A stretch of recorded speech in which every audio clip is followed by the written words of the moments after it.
பெருமைக்குரிய வழக்கறிஞர் பெருந்தகைகளே, உங்கள் அனைவருக்கும் இனிய மாலை வணக்கம். நம்முடைய புரோலிட்டர் பீடர்ஸ் குழு வழங்கும் இன்றைய மாலை நேர சிறப்பு வகுப்பு அசிஸ்டன்ட் பப்ளிக் ப்ராசிக்யூட்டர் தேர்வுக்கு தன்னை தயார்படுத்திக் கொண்டிருப்போரின் கனவை மெய்ப்பட செய்யும் சிறப்பு வகுப்பு மற்றும் நீதிமன்றத்தில் வழக்காடும் வழக்கறிஞர்களின் நுட்பத்தை மேம்படுத்தக்கூடிய வகுப்பு. இன்றைய தலைப்பு த டவுரி ப்ரொஹிபிஷன் ஆக்ட் 1961 என்ற சிறப்பு தலைப்பின் அடிப்படையில் வகுப்பெடுக்க வருகை புரிந்துள்ளவர் நமது வழக்கறிஞர் சமூகத்திற்கு மிகவும் பரிச்சயமானவரும், நமக்கு பல சட்ட வகுப்புகளை எடுத்து நமது சட்ட அறிவை மேம்படுத்தியவரும் மற்றும் பல மாவட்ட நீதிபதிகளையும் பல ஏபிபிகளையும் பல சிவில் நீதிபதிகளையும் உருவாக்கிய பெருமைக்குரிய Nagercoil judicial magistrate assistant public prosecutor மாண்பு பொருந்திய மைக்கேல் ஜெரால்ட் சார் அவர்களை நம்முடைய புரோலிட்டர் பீடர்ஸ் குழுவின் வாயிலாக வரவேற்பதில் மகிழ்ச்சி அடைகிறேன். Welcome sir. இன்றைய சிறப்பு நிகழ்வினை இனிதே துவங்குமாறு அழைக்கிறேன். Welcome sir. ஸ்டார்ட் பண்ணலாம் சார். மிக்க நன்றி. உங்களுடைய அருமையான முன்னுரைக்கும் வரவேற்புரைக்கும் நன்றி. நண்பர்கள் அனைவருக்கும் இனிய மாலை வணக்கம். தொடக்க உரையில சொன்னது மாதிரி உதவி அரசு குற்றத்துறை வழக்கறிஞர்கள் தேர்வுக்கு தயாராகி கொண்டிருக்கிறவர்களுக்கும், அதுபோல வழக்கறிஞர் தொழிலை திறம்பட செய்வதற்கான முனைப்பில் இருக்கின்ற அனைத்து வழக்கறிஞர்கள் சொந்தங்களுக்கும் நன்றி பாராட்டி, டவுரி ப்ரொஹிபிஷன் ஆக்ட் 1961 என்ற இந்த ஒரு குற்றவியல் சிறு சட்டத்தை உங்களோடு பகிர்ந்து கொள்வதில் மிகவும் மகிழ்ச்சியாக இருக்கிறேன். இந்த சட்டத்தை பொறுத்தவரையில நமக்கு சட்டமாகவே நமக்கு இது அறிமுகம் செய்யப்பட்டது.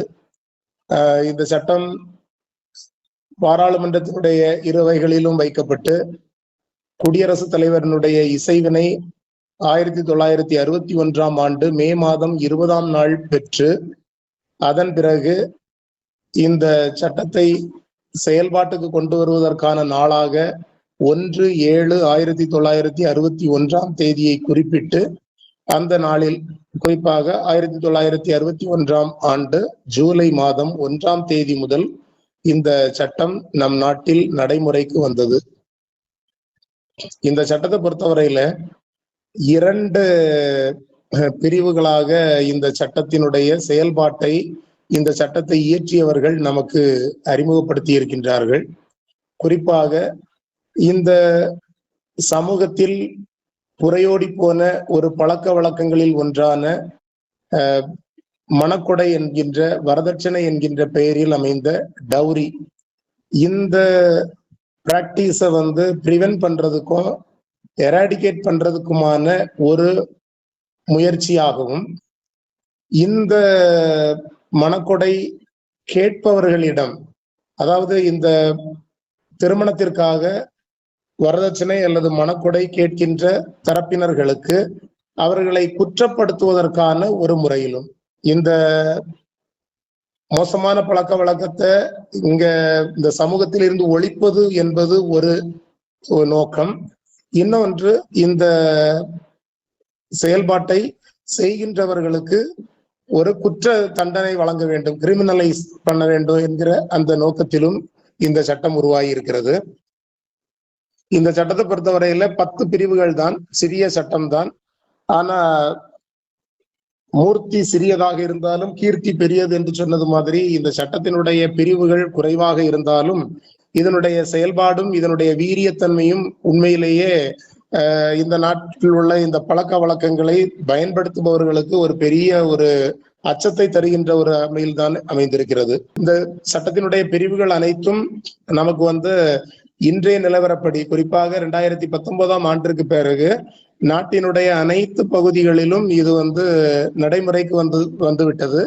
இது தொடர்ந்து இந்த தொடக்க காலத்துல ஜம்மு காஷ்மீர் மாநிலத்தில் மட்டும் பொருந்தாது என்ற ஒரு இதுல இருந்தாலும் 2019ஆம் ஆண்டிற்கு பிறகு இது அனைத்து நாட்டினுடைய அனைத்து மாநிலங்களுக்கும் இது பொருந்தது.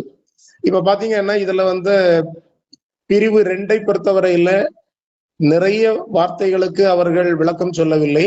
ஒரே ஒரு வார்த்தை டவுரி என்கிற வார்த்தைக்கு மட்டும் அதுல விளக்கம் சொல்லப்பட்டிருக்கிறது. அந்த டெபினிஷன் ஆஃப் டவுரியை பொறுத்தவரையில அவங்க ரொம்ப தெளிவாக ரொம்ப எளிமையான முறையில் இதுல சொல்லப்பட்டிருக்கிறது. டவுரிங்கிறது என்னன்னா any property R valuable security, எந்த விதமான ஒரு சொத்தாக இருக்கலாம் அல்லது மதிப்புறு சொத்து சம்பந்தப்பட்ட ஒரு ஆவணமாக பத்திரமாக இருக்கலாம். வேல்யூபிள் செக்யூரிட்டி மதிப்புறு ஆவணமாக இருக்கலாம். அது given or agreed to be given, அது கொடுக்கப்பட்டிருக்கலாம் அல்லது கொடுக்கப்படுவதாக அவர்களுக்கு என்ன பண்ணிருக்கலாம், உறுதிப்படுத்தப்பட்டிருக்கலாம் அல்லது ஒப்பந்தப்படுத்தப்பட்டிருக்கலாம். அந்த கொடுக்கப்பட்டதோ அல்லது கொடுப்பதற்காக உறுதியளிக்கப்பட்ட அந்த ப்ராப்பர்ட்டி ஆர் வேல்யூபிள் செக்யூரிட்டி என்பது நேரடியாக டைரக்டாக இருக்கலாம் அல்லது இன்டைரக்டாக கூட இருக்கலாம். இதுதான் அதுல சொல்லி இருக்கக்கூடிய முக்கியமான dowry means any property R valuable security given or agreed to be given either directly or indirectly. யார் அப்படின்னு பாத்தீங்கன்னா by one party to a marriage to other party to the marriage.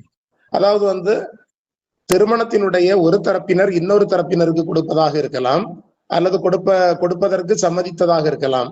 இன்னொரு முறையில பாத்தீங்கன்னா திருமணத்தினுடைய ஒரு தரப்பினருடைய பெற்றோர் இன்னொரு நபருக்கு அல்லது இன்னொரு தரப்பினருக்கு கொடுப்பதற்காக அல்லது கொடுப்பதற்கு ஒத்துக்கொண்டதாக இருக்கலாம் என்று இதுல சொல்லி இருக்கிறாங்க.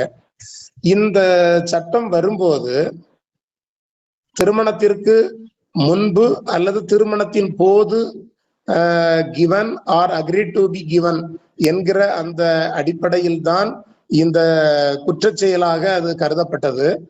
இந்த டவுரி என்கிற வார்த்தை 2 முறை திருத்தப்பட்டிருக்கிறது. 1984 ஆண்டும் 1986 ஆண்டும். இதுல 86வது சட்ட திருத்தத்துல வந்தது பாத்தீங்கன்னா திருமணத்திற்கு பின்பு, அதுல நீங்க பாத்தீங்கன்னா at or before or any time after the marriage, திருமணத்தின் போது அல்லது திருமணத்திற்கு முன்பு அல்லது திருமணத்திற்கு பிறகு எந்த நேரத்திலும் என்கிற ஒரு வார்த்தை at any time after the marriage அப்படிங்கிற அந்த வார்த்தை 1986 ஆண்டு சேர்க்கப்பட்டிருக்கிறது.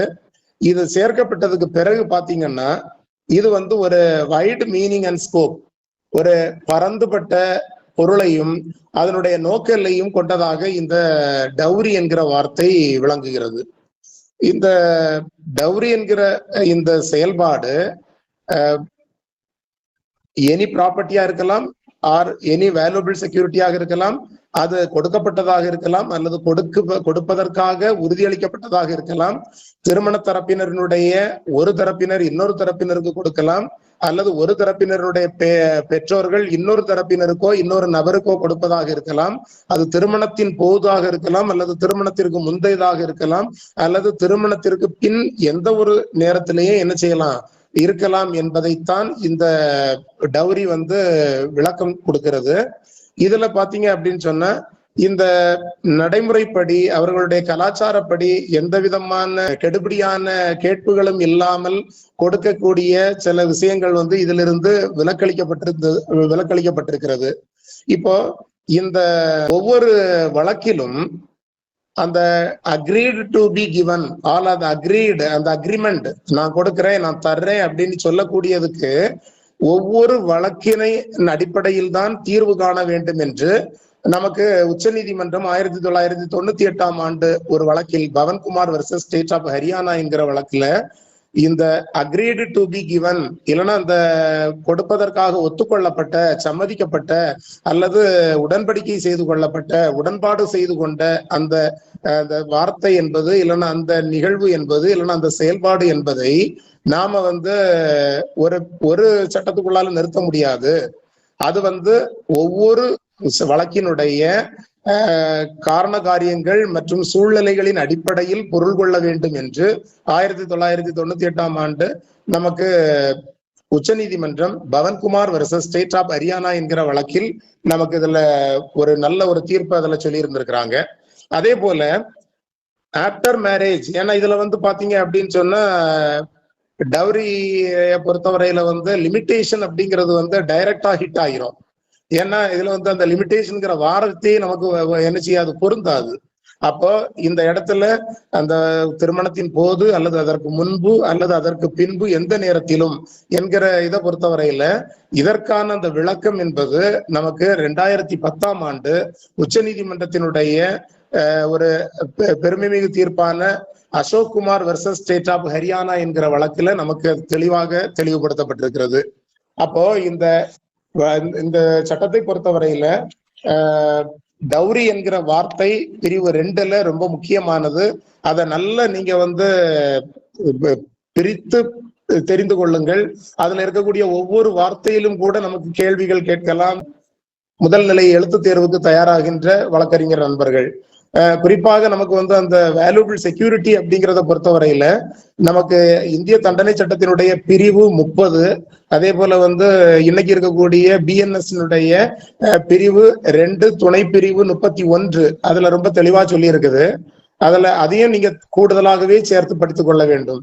அதாவது அதுல நீங்க பாத்தீங்கன்னா அதுல ஒரு 6 வார்த்தைகளில் அந்த வேல்யூபிள் செக்யூரிட்டியை தெளிவா விளக்கி இருப்பாங்க. அதாவது இந்த வேல்யூபிள் செக்யூரிட்டி அப்படிங்கிறது எனி லீகல் ரைட், எந்த விதமான ஒரு சட்டபூர்வமான உரிமையும் கிரியேட்டட் உருவாக்கப்பட்டிருக்கலாம், அல்லது எக்ஸ்டெண்டட் நீட்டிக்கப்பட்டிருக்கலாம், அல்லது டிரான்ஸ்பர்டு மாற்றம் செய்திருக்கப்பட்டலாம், அல்லது ரெஸ்ட்ரிக்டட் அது வரைமுறைப்படுத்தப்பட்டிருக்கலாம், அல்லது எக்ஸ்டிங்யூஷ்டு அது இல்லாமல் போக வச்சிருக்கலாம், அல்லது ரிலீஸ்டு அதை விடுதலை பண்ணி கொடுத்திருந்திருக்கலாம். இப்படிப்பட்ட எந்த ஒரு சட்டபூர்வமான உரிமையையும் அக்னாலேஜ் பண்ணிக்கிட்டாலே அந்த ஆவணம் வேல்யூபிள் செக்யூரிட்டியாக மாறிவிடும் என்பது நமக்கு எல்லாருக்கும் தெரியும். அப்போ இந்த டவுரியோடு சேர்த்து படிக்கக்கூடிய அந்த ப்ராப்பர்ட்டி அது மூவபிள் ப்ராப்பர்ட்டியா இருக்கலாம், இம்மூவபிள் ப்ராப்பர்ட்டியா இருக்கலாம், வேல்யூபிள் செக்யூரிட்டியாக இருக்கலாம், அவைகளினுடைய பிரிவுகளையும் இணைத்து படித்துக் கொள்ள வேண்டியது நமது கடமை. இப்ப பிரிவு 3 பொறுத்தவரையில நமக்கு நேரடியாக அந்த பனிஷ்மெண்ட் கிளாஸை சொல்லிடுறாங்க. இது பிரிவு 3 பொறுத்தவரையில என்ன நடக்குதுன்னு பாத்தீங்கன்னா penalty for giving or taking dowry, அதாவது அந்த மணக்கொடையை கொடுப்பது அல்லது பெற்றுக்கொள்வது என்பது பிரிவு 3 படி நமக்கு குற்றமாக கருதப்படுகிறது. இந்த பிரிவு 3 1986க்கு முன்பு ஒரு மாதிரி இருந்தது, 1986க்கு பின்பு இன்னொரு வடிவத்தை பெற்று விளங்குகிறது. இப்ப பாத்தீங்க அப்படின்னு சொன்னா இந்த யாராவது இந்த திருமணத்தை காரணமாக வைத்து வரதட்சணை கொடுத்தாலோ அல்லது அதனை பெற்றுக்கொண்டாலோ அது குற்றமாக கருதப்பட்டது. 1986க்கு முன்பு not less than 6 months and up to 2 years வரைக்கும் இம்ப்ரிசன்மெண்ட் இருந்தது. அதே போல 1986க்கு பிறகு பாத்தீங்கன்னா நாட் லெஸ் தென் 5 years, அதாவது 5 ஆண்டுகளுக்கு குறையாமல் தண்டனை கொடுக்க வேண்டும் என்கிற அந்த குறைந்தபட்ச தண்டனை என்பது அதுல வரையறுக்கப்பட்டிருக்கிறது. இந்த பிரிவில் தான் நீங்க பாத்தீங்கன்னா குறைந்தபட்ச தண்டனையே அதிகபட்ச தண்டனையே குறைந்தபட்ச தண்டனையாக சொல்லி இருக்கக்கூடிய பிரிவு இது. மணக்கொடை கொடுத்தாலும் வாங்கினாலும் குற்றம், அந்த குற்ற செயலுக்கு அதிகபட்ச தண்டனை 5 ஆண்டுகள், அந்த 5 ஆண்டுகள் அதிகபட்ச தண்டனையே குறைந்தபட்ச தண்டனையாக வழங்குவதற்கு வகை செய்துள்ளது இந்த சட்டப்பிரிவு. அப்ப அந்த தண்டனையோடு கூடி என்ன செய்யணும், நாட் லெஸ் தென் 15,000 rupees, 15,000 ரூபாய்க்கு குறையாத பணத்தண்டமும் இதுல தண்டனையாக வச்சிருக்கிறாங்க. இப்போ இந்த குற்றத்திற்கான தண்டனைகள் கொடுக்கும் போது நாட் லெஸ் தென் அப்படின்னு சொல்லி இருக்கக்கூடிய மேக்சிமம் பனிஷ்மெண்ட் நீங்க நீதிமன்றம் சிறப்பு காரணங்கள் இருக்கும் என்று சொன்னால் அதை தீர்ப்பில் குறிப்பிட்டு அதை குறைப்பதற்கு வழி இருக்குதா, 5 ஆண்டுகளை விட குறைவாக தண்டனை கொடுக்க முடியுமான்னா கொடுக்க முடியும் என்று இந்த சட்டப்பிரிவு அதனுடைய பிரவிசோவுக்கு சொல்கிறது. இப்ப பாத்தீங்க அப்படின்னு சொன்னா இந்த சூழ்நிலையில நீங்க ஒருவேளை அந்த பிரிவினுடைய அந்த சட்டப்பிரிவினுடைய 2வது துணை பிரிவு பாத்தீங்க அப்படின்னு சொன்னா துணை பிரிவுல ஒருவேளை இந்த மணக்கொடை என்று சொல்லக்கூடிய வரதட்சணை எந்த விதமான டிமாண்டும் இல்லாமல் அது ஒரு பிரசன்டேஷனாக இருக்கும் என்று சொன்னால் அது என்ன செய்யாது, இதுல பொருந்தாது. என்கிறது ஒரு இதுல சொல்லி இருக்கிறாங்க. அத மணப்பெண்ணுக்கோ மணமகனுக்கோ அது ஒரு அன்பளிப்பாக அல்லது ஒரு கொடையாக கொடுக்கும் பட்சத்துல அது வரதட்சணையாக அல்லது மனக்கொடையாக கருதப்படாது என்கிறது அதுல இருக்கக்கூடிய பிரிவு 3 துணை பிரிவு 2 இருக்கிறது. அப்போ இந்த பிரிவு 3 நாம படிக்கும் போது குறைந்தபட்ச தண்டனை என்பது அதிகபட்ச தண்டனையே குறைந்தபட்ச தண்டனையாக வழங்கி இருக்கக்கூடிய ஒரு விவரம் அதுல இருக்குது. அந்த வனத்தண்டமும் எது அதிகமாக விதிக்க சொல்லி இருக்கிறதோ அதையே குறைந்தபட்ச தண்டனையாக விதிக்க சொல்லி இருக்கிறாங்க. அதே நேரத்துல ஒரு அன்பளிப்பாக அல்லது கொடையாக கொடுக்கின்ற பொருட்கள், மணப்பெண்ணுக்கோ மணமகனுக்கோ கொடுக்கின்ற பொருட்கள் இந்த பிரிவின்படி வரதட்சணையாக கருதப்படாது என்று சொல்லி இருக்கிறாங்க. அப்ப இதுல 1986ஆம் ஆண்டிற்கு முன் இருந்த நிலை பின் இருந்த நிலை குறித்து ஏதாவது கேள்விகள் வந்துச்சுனாலும் அதை கொஞ்சம் கவனமாக பாருங்க. இதுல கொடுப்பது, வாங்குவது, கொடுப்பதற்கு தூண்டுவது அல்லது வாங்குவதற்கு தூண்டுவது, இந்த 3ம் தான் இதன் அடிப்படையில குற்றம். கொடுப்பது, வாங்குவது, தூண்டுவது, இந்த 3ம் இந்த பிரிவு 3 படியான குற்றம். இதை கொஞ்சம் மனசுல வச்சுக்கோங்க. அடுத்து பாத்தீங்க அப்படின்னு சொன்னா டிமாண்டிங் டவுரி, அதாவது வரதட்சணை கேட்கறது, அதை டிமாண்ட் பண்றது, நிர்பந்திக்கிறது, அதை எப்படியாவது கட்டாயமாக அந்த மனக்கொடை எனக்கு தரணும்னு சொல்லக்கூடிய அந்த டிமாண்ட், அந்த டிமாண்டை பொறுத்தவரையில அது நேரடியாகவோ மறைமுகமாகவோ அல்லது ஏதாவது ஒரு பெற்றோரிடம் இருந்தோ அல்லது வேறு ஏதாவது ஒரு உறவினரிடம் இருந்தோ அல்லது யாராவது ஒரு காப்பாளரிடம் இருந்தோ இந்த டவுரிக்கான டிமாண்ட் வந்துச்சுன்னா அந்த இப்ப நிறைய பாத்தீங்க அப்படின்னு சொன்னா நமக்கு வழக்குகள் எல்லாம் 4வது பிரிவை தான் அதிகமா சேர்ப்பாங்க. 498A, 406, 4 of dowry prohibition act தான் போட்டிருந்திருப்பாங்க. அப்ப இதுல பாத்தீங்க அப்படின்னு சொன்னா அந்த டிமாண்ட் அப்படிங்கிறது இதுல முக்கியமானது. பிரிவு 3 பொறுத்தவரையில கொடுப்பது, வாங்குவது, கொடுப்பதற்கோ வாங்குவதற்கோ தூண்டுவது அப்படிங்கிறது தான் அதுல வரும். ஆனா இந்த பிரிவை பொறுத்தவரையில அந்த கேட்பது அல்லது வரதட்சணையை நிர்பந்திப்பது இல்லைன்னா வற்புறுத்துவது என்கிற ஒரு வகையில இந்த பிரிவு இருக்கிறது. இதை பொறுத்தவரையில பாத்தீங்க அப்படின்னு சொன்னா இந்த பிரிவினுடைய நோக்கமே அந்த ஏதாவது ஒரு டிமாண்ட் பண்ற அந்த சூழ்நிலைய என்ன செய்யணும், கர்டைல் பண்ணணும், டிஸ்கரேஜ் பண்றதுதான் இதனுடைய நோக்கமே தவிர ஒரு அந்த டவுரியாக வாங்கக்கூடிய அந்த ப்ராப்பர்ட்டியையோ அந்த வேல்யூபிள் செக்யூரிட்டியையோ ஒரு மனக்கொடையாக அல்லது ஒரு வரதட்சணையாக வாங்கும் அந்த பழக்கத்தை டிஸ்கரேஜ் பண்றதுதான் இதனுடைய நோக்கமே தவிர இதை தண்டனை கொடுப்பது என்பது இதனுடைய நோக்கமாக இல்லை. அப்ப அந்த வரதட்சணை கேட்கின்ற அந்த பழக்கத்தை ஒழிக்க வேண்டும் என்கிற அந்த அடிப்படையில் உருவானதுதான் இந்த சட்டம். இதற்கான தண்டனை நாட் லெஸ் than 6 months, அதாவது 6 மாதங்களுக்கு குறையாமலும் 2 ஆண்டுகளுக்கு மிகாமலும் என்ன செய்யணும், தண்டனை கொடுக்கணும், சிறை தண்டனை கொடுக்க வேண்டும் என்றும் அதே போல 10,000 ரூபாய்கள் வரையிலும் என்ன செய்யலாம், இதற்கான தண்டம் அதாவது ஃபைன் போடலாம் என்பதையும் இந்த பிரிவு சொல்கிறது.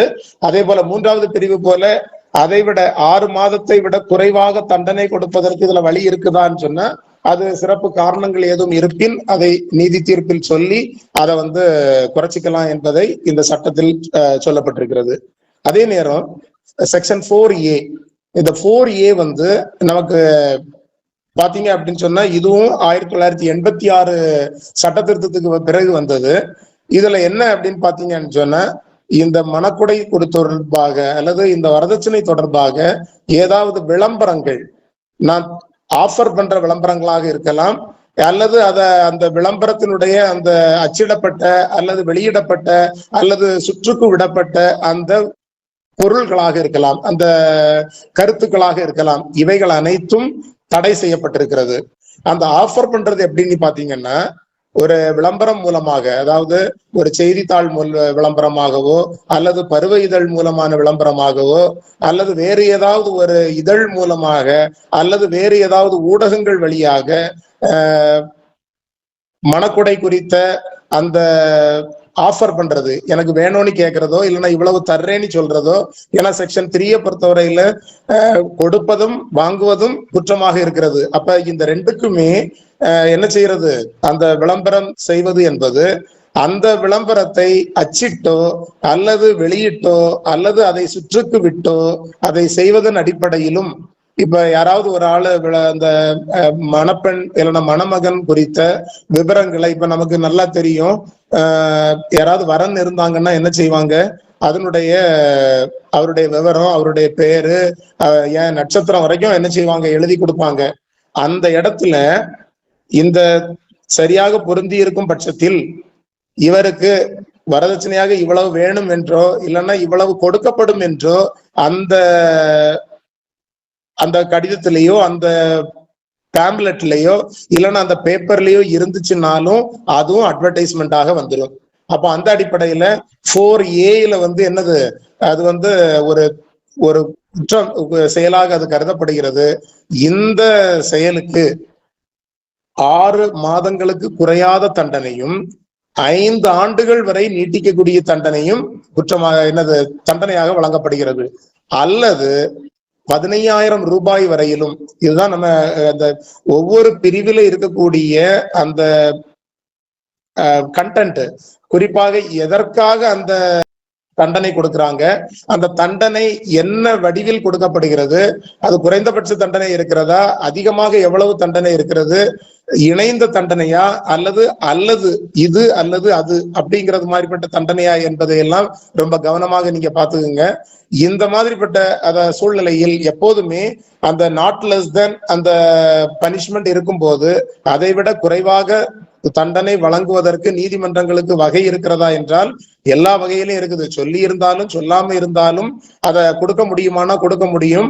அக்கார்டிங் டு நேச்சுரல் ஜஸ்டிஸ் நம்ம அதை செய்ய முடியும். அந்த அடிப்படையில 4Aக்கும் நம்ம என்ன செய்ய முடியும், அந்த குறைந்தபட்ச தண்டனையை குறைத்து வழங்க முடியுமா என்றால் வழங்க முடியும், ப்ரொவிசோ இருக்கிறது.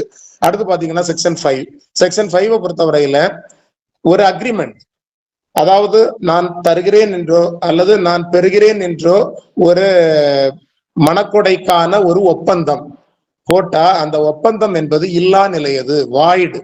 அப்ப agreement for giving or taking dowry to be void என்று சொல்லக்கூடியது செக்ஷன் 5. இந்த பிரிவுகளினுடைய அந்த தாற்பயங்களை ரொம்ப கவனமா பார்த்துக்குங்க. அது ஷால் பி வாய்ட் அப்படிங்கிற வார்த்தை இருக்குது, அது வாய்டபிள் அப்படிங்கிற வார்த்தை இல்ல, வாய்ட் அப்படிங்கிறது தெளிவா இல்லா நிலையது. அப்ப வாய்ட் அபினிஷியோ, அந்த ஆரம்ப முதலே அது வந்து இல்லா நிலையதாக மாறிவிடும். அடுத்து பாத்தீங்கன்னா செக்ஷன் 6, இதுல நாம கவனிக்க வேண்டிய நிறைய விஷயங்கள் இருக்கிறது. ஆனா தெளிவாக அதுல முதல்ல இந்த மார்ஜினல் நோட்ஸ் நீங்க பாத்தீங்க அப்படின்னு சொன்னா, dowry to be for the benefit of the wife or her heirs. ஒருவேளை அந்த மணக்கொடை என்பது அந்த மனைவிக்கோ அல்லது அவர்களுடைய வாரிசுகளுக்கோ கொடுக்கும் பட்சத்தில் அது என்ன வேல்யூ அப்படிங்கறத பத்தி இதுல சொல்லுது. அது இப்போ அதுல வந்து டைம் லைன் எல்லாம் இருக்குது, என்னென்ன சூழ்நிலைகள்ல எந்தெந்த காலகட்டங்களுக்கு இடையில் இந்த டவுரியாக பெறப்பட்ட அந்த ப்ராப்பர்ட்டி ஆர் வேல்யூபிள் செக்யூரிட்டி இதை வந்து மாற்றம் செய்யும் போது இவர்கள் வந்து இண்டம்னிஃபை பண்ணப்படுகிறார்கள் என்பதுதான் இந்த செக்ஷனுடைய ஆப்ஜெக்ட்.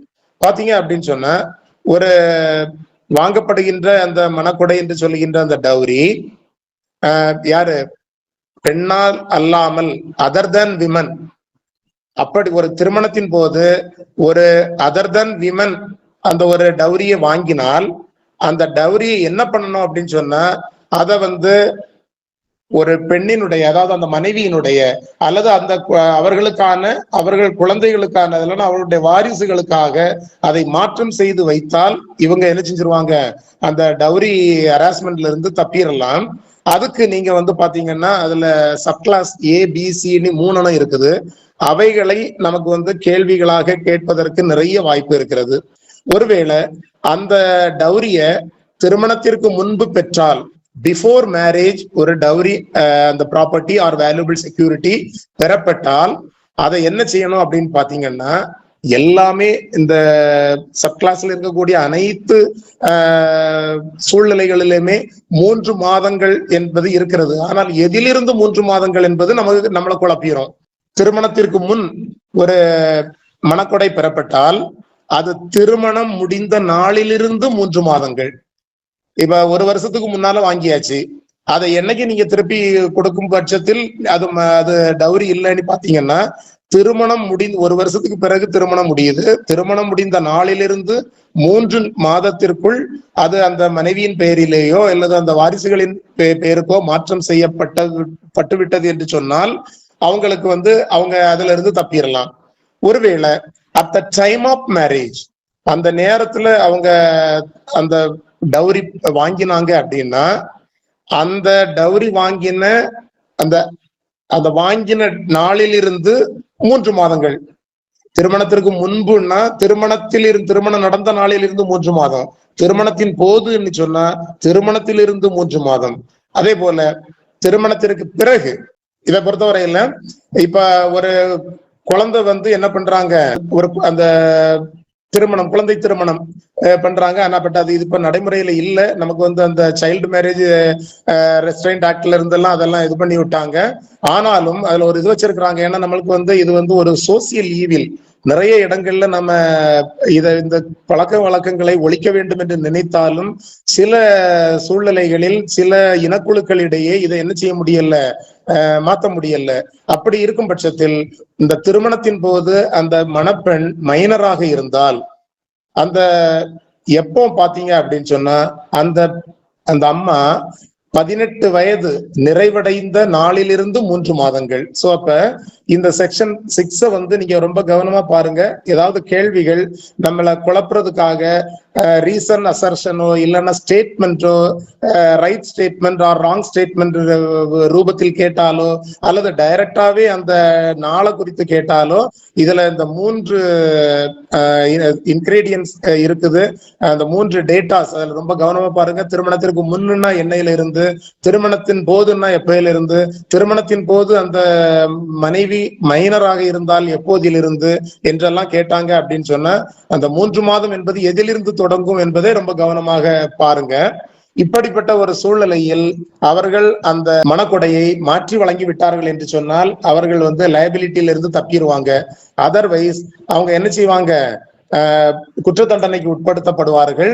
அவர்களுக்கும் தண்டனை என்னது, not less than 6 months, extended up to 2 years, அல்லது ஃபைன் அப்படிங்கறதெல்லாம். அந்த ஃபைன் அமௌண்ட் கூட எப்படி சொல்லி இருக்கிறாங்க பாருங்க, 5,000 குறையாமலும் 10,000 வரையிலும் என்ன செய்யலாம், தண்டனை கொடுக்கலாம்னு சொல்றாங்க. சோ அப்ப இது மாதிரி ஏதாவது ஒரு ப்ராப்ளம் கேட்டோ, ஒரு இல்லஸ்ட்ரேட்டிவ் கொஸ்டினா கேட்டாலோ அல்லது டைரக்ட் கொஸ்டினா கேட்டாலோ அந்த எந்தெந்த சூழ்நிலைகள் இவர்கள் லைபிலிட்டி கிடையாது, எந்தெந்த சூழ்நிலைகளை இவங்க லைபிள் ஆவாங்க அப்படிங்கிறதுல கொஞ்சம் கவனமாக இருங்க. ஒருவேளை இவங்க அந்த அந்த மனைவி அந்த அவங்க என்ன பண்ணிடுறாங்க, ஒருவேளை இறந்து போயிடுறாங்க. இப்படிப்பட்ட அந்த சூழ்நிலையில அவங்க இறந்து போயிட்டாங்க அப்படின்னு சொன்னா அவர்களுடைய வாரிசுகள் அதை பெறுவதற்கு உரிமை உடையவர்கள். அந்த மணக்கொடையின் அடிப்படையில் அந்த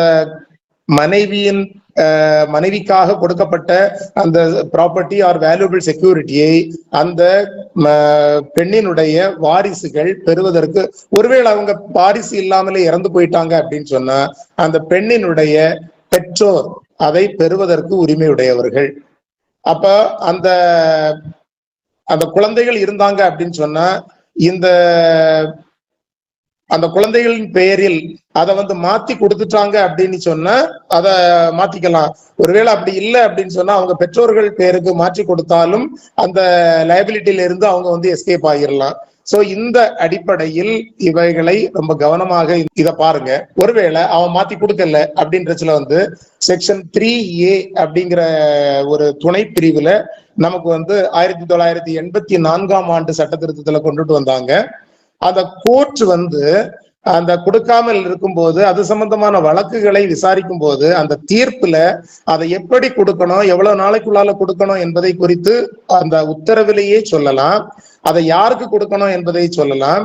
அப்படிப்பட்ட ஒரு சூழ்நிலையில அவங்க அந்த சொத்தை கொடுக்கல அப்படின்னு சொன்னா அந்த சொத்துக்களினுடைய மதிப்பை என்ன செய்யலாம், அவங்ககிட்ட இருந்து ரெக்கவர் பண்றதுக்காக உத்தரவையும் போடலாம். இது 1984ஆம் ஆண்டு சட்ட திருத்தத்தின் அடிப்படையில் இதுல அவங்களுடைய அந்த இறந்து போன அந்த மனைவியினுடைய குழந்தைகளுக்கோ அல்லது வாரிசுகளுக்கோ அல்லது அவங்களுடைய பெற்றோர்களுக்கோ அந்த சொத்தை வாங்குவதற்கான ஒரு பெரிய ஒரு வாய்ப்பை இந்த சட்ட திருத்தம் வழங்கினது.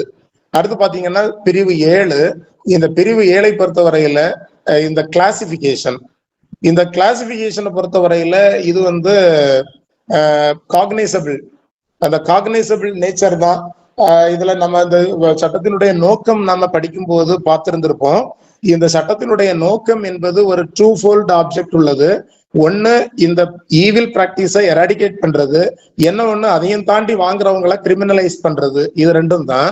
அப்போ இந்த இடத்துல நீங்க பாத்தீங்க அப்படின்னு சொன்னா ஒரு இத காக்னைசபிள் அஃபென்ஸா இது பண்ணி வச்சிருந்திருக்கிறாங்க. காக்னைசபிள் நேச்சர், அதே நேரத்துல இதுல யாரு அத நடவடிக்கை எடுக்க முடியும் அப்படின்னு பாத்தீங்கன்னா ஜுடிஷியல் மேஜிஸ்ட்ரேட்டுக்கு குறையாத நீதிமன்றம் இதை வந்து காக்னைசன்ஸ் எடுக்கிறதுக்கோ இது வழி இருக்கிறது. அதே போல நீதிமன்றம் ஒரு சொந்த அறிவின் அடிப்படையிலேயோ அல்லது ஒரு போலீஸ் ரிப்போர்ட், ஒரு காவல் அறிக்கை, காவல் அறிக்கை என்பது என்னது, ஒரு பெட்டிஷனை கொடுத்து இந்த இன்ஃபர்மேஷனை கொடுத்து அது இன்வெஸ்டிகேஷனுக்கு பிறகு அந்த ஃபைனல் ரிப்போர்ட் என்று சொல்லக்கூடிய அந்த போலீஸ் ரிப்போர்ட்டாக கருதுகின்ற அந்த சார்ஜ் ஷீட், அதன் அடிப்படையிலையும் என்ன செய்யலாம், உள்ள கொடுக்கலாம். அதே போல பாதிக்கப்பட்ட நபரினுடைய புகாராகவும் அதை பெற்றுக்கொள்ளலாம். அந்த புகார் என்பது பாதிக்கப்பட்ட நபராக இருக்கலாம், அல்லது அவர்களுடைய பெற்றோராக இருக்கலாம், அல்லது அவர்களுடைய உறவினராக கூட இருக்கலாம், அல்லது அந்த பாதிக்கப்பட்ட நபருக்காக அங்கீகரிக்கப்பட்ட வெல்ஃபேர் ஆர்கனைசேஷன் ஆர் இன்ஸ்டிடியூஷன்ஸ், ஒரு அவர்களுடைய நலன் மீது அக்கறை கொண்ட நிறுவனங்கள் கூட என்ன பண்ண முடியும், இந்த சட்டத்தின் அடிப்படையில் பரிகாரம் தேடிக்கொள்ள முடியும். இப்போ இந்த ஒரு காக்னைசபிள் அஃபென்ஸ், அதே நேரத்துல வந்து இது யாரு இதை வந்து இது பண்ண முடியும் அப்படின்றதுல வந்து இதுல யாரெல்லாம் இதை இனிஷியேட் பண்ண முடியும், எந்த நீதிமன்றத்தில் சொல்ல முடியும். இதுல பாத்தீங்கன்னா இதுல செக்ஷன் 7ல சப்செக்ஷன் 2ல நமக்கு ரொம்ப தெளிவாக அதுல ஒரு இதை சொல்லி இருந்திருப்பாங்க. அந்த சாப்டர் 36 சிஆர்பிசி, அதுக்கு இணையான பிஎன்எஸ்எஸ் பாத்துக்கோங்க. அது என்ன 36 அது என்ன சொல்லும் அப்படின்னு சொன்னா லிமிடேஷன் குறித்து சொல்லக்கூடிய ஒரு சாப்டர். அந்த லிமிடேஷன் அதாவது 467 இருந்து 473 வரையிலுமான அது. சோ இதுல ரொம்ப ஸ்பெசிபிக்கா இதுல என்னன்னா எந்த வகையிலும் இந்த குற்றத்திற்கான என்னது கால வரையறை என்பது எந்த வகையிலும் இது பாதிக்கப்படாத அளவிற்கு இதுல செக்ஷன் 7ல வந்து துணை பிரிவு 2ல தெளிவாக சொல்லப்பட்டிருக்கிறது. அப்போ இதுல வந்து ஒரு 6 மாசம் தண்டனை கொடுக்கறதுக்கோ 2 வருஷம் தண்டனை கொடுக்கறதோ பாத்தீங்க அப்படின்னு சொன்னா அதுக்கெல்லாம் கால வரையறை வந்துடும். இதுல 5 ஆண்டுகள் அப்படிங்கிறது வரைக்கும்னா பிரச்சனை கிடையாது. ஆனால் இதுல அதிகபட்சம் 2 ஆண்டுகள் தண்டனை வரக்கூடிய குற்ற செயல்கள் எல்லாம் இருக்கின்றன. அப்போ அதெல்லாம் நீங்க ஸ்பெசிபிக்கா சொன்னா மட்டும்தான் அத இதுல ரொம்ப தெளிவாக வரையறுத்து இருக்கிறார்கள். பிரிவு 7ல் துணை பிரிவு 2ல வந்து இந்த சாப்டர் 36 வந்து அதனுடைய செயல்பாடுகள் இந்த சட்டத்தினுடைய அந்த செயல்பாட்டை அல்லது நிறைவேற்றுகையை எந்த விதத்திலும் பாதிக்காது. அதை ரொம்ப கவனமா பாத்துக்குங்க. அதே போல செக்ஷன் 8 வந்து அதே இதுதான் நம்ம செக்ஷன் 7னுடைய அந்த தொடர்ச்சியாகத்தான் இருக்கிறது.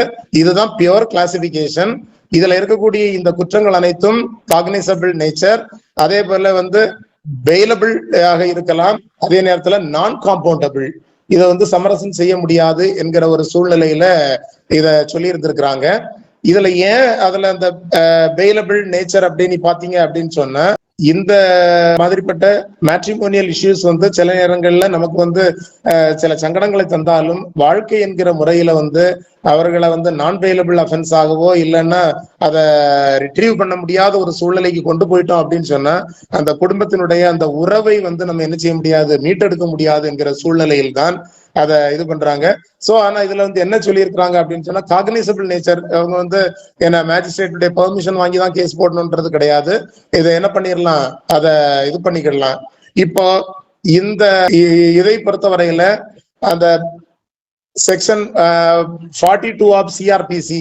அதாவது வந்து அந்த என்ன செய்யறது, ஒருவேளை அவருடைய அந்த 42 நமக்கு தெரியும், 41க்கு பிறகு நமக்கு வந்து அது 41 வரைக்கும் நமக்கு தெளிவாக சொல்லி இருக்கிறோம். சில நோட்டீஸ் வாங்கி நம்ம என்ன பண்ணிடலாம், அவங்கள வந்து பெயில்ல விட்டுறலாம். ஆனா 42 பொறுத்தவரையில பாத்தீங்க அப்படின்னு சொன்னா, அவன் பேரை சொல்லலைன்னா, அவனுடைய விவரங்களை சொல்லல அப்படின்னா, அந்த அடிப்படையில இவங்களை கைது செய்ய முடியுமான்னா அதை வந்து என்ன செய்ய முடியும், கைது செய்ய முடியும். அதை வந்து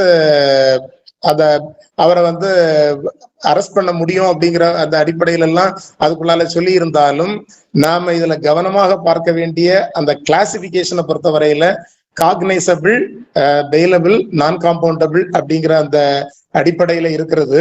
இப்ப பாத்தீங்க அப்படின்னு சொன்னா அந்த பர்டன் ஆஃப் ப்ரூஃப், அந்த பர்டன் ஆஃப் ப்ரூஃபை பொறுத்தவரையில எந்த மாதிரி இதுல இருக்குது அப்படின்னு பார்த்தா, அந்த செக்ஷன் 3 and 4, அந்த செக்ஷன் 3 and 4 பொறுத்தவரையில பர்டன் ஆஃப் ப்ரூஃப், அதாவது நம்ம கொடுத்தது, பெற்றுக்கொண்டது, அல்லது அதற்கு துணையாக இருந்தது, அல்லது அதனை வற்புறுத்தி கேட்டது என்பதை பொறுத்தவரையில இத வந்து யாரு குற்றம் சாட்டப்பட்டிருக்கிறார்களோ அவர்கள் மீதுதான் அந்த அந்த குற்றத்தை அந்த பொறுப்பை நிரூபிக்கின்ற, நான் அப்படி வாங்கல, நான் அப்படி கேட்கல, நான் அதற்கு துணையாக இல்லை என்கிற அந்த தன்மையை யார் மீதுன்னா அந்த அக்யூஸ்டுக்கு மீதுதான் வருது அப்படிங்கிறது வந்து செக்ஷன் 8A.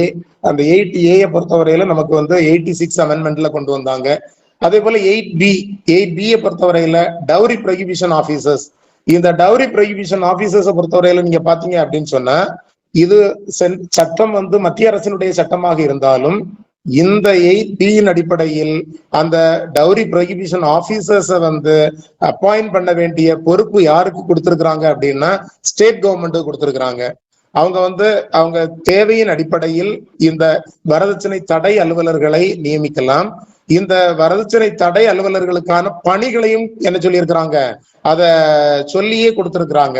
என்னென்ன இதுகளை பாத்துக்கிறாங்க அப்படின்னு பாத்தீங்கன்னா, இந்த சட்டத்தின்படி செயல்படுகிறதா என்பதை கண்காணிப்பதற்கும், அதே போல வந்து இந்த மணக்கொடை என்று சொல்லுகின்ற டவுரியை பெறுவதற்கும், அதை தூண்டுவதற்குமான, அதை அல்லது கேட்பதற்குமான அந்த சூழ்நிலைகளை எல்லாம் தடுக்கிறது.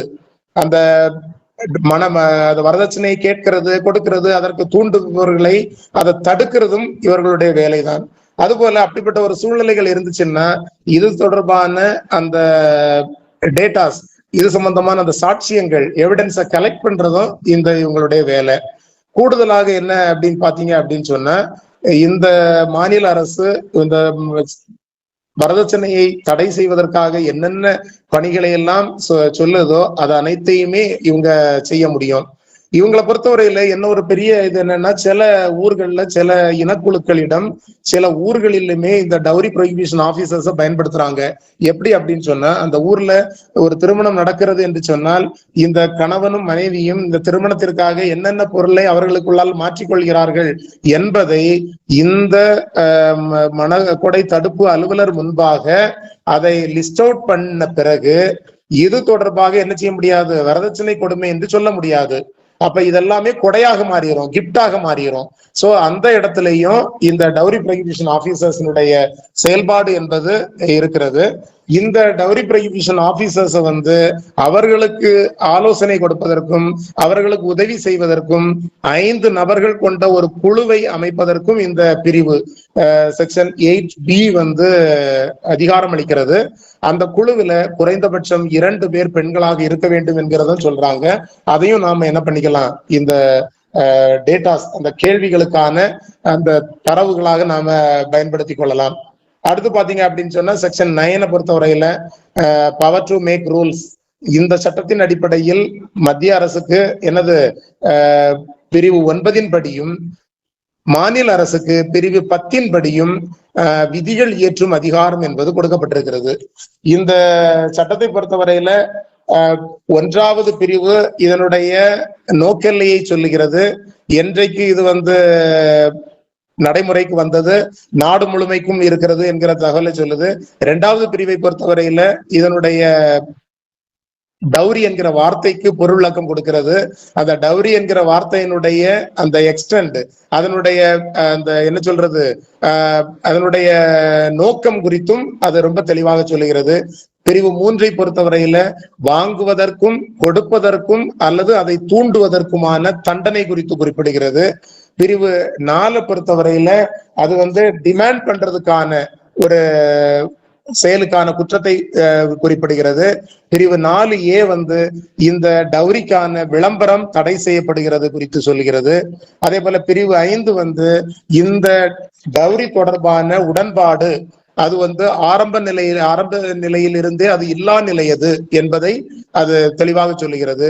அதே போல இந்த டவுரி என்பது எந்த சூழ்நிலையில் எந்த நாட்களுக்குள் எந்த நபருக்கு கொடுக்கும் பட்சத்தில் இது அந்த குற்றப்பொறுப்பில் இருந்து மீளுகிறார் என்பதும், ஒருவேளை அப்படி செய்ய தவறும் பட்சத்தில் அந்த ப்ராப்பர்ட்டி ஆர் அந்த வேல்யூபிள் செக்யூரிட்டியை யார் யாரெல்லாம் பெற முடியும், எந்தெந்த சூழ்நிலைகள் பெற முடியும், எப்படி பெற முடியும் என்பதை குறித்தும் இந்த பிரிவு 6 குறிப்பிடுகிறது.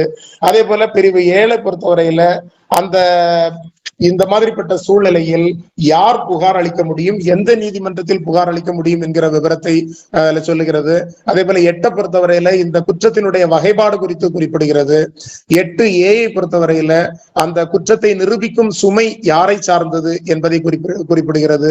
அதே போல பிரிவு 8B இந்த மாநிலத்தில் வரதட்சணை தடை அலுவலர் குறித்த நியமனம், அவருக்கு உதவி செய்கின்ற குழுக்கள் குறித்தும், அந்த வரதட்சணை தடை அலுவலரினுடைய பணிகள் குறித்தும் குறிப்பிடுகிறது.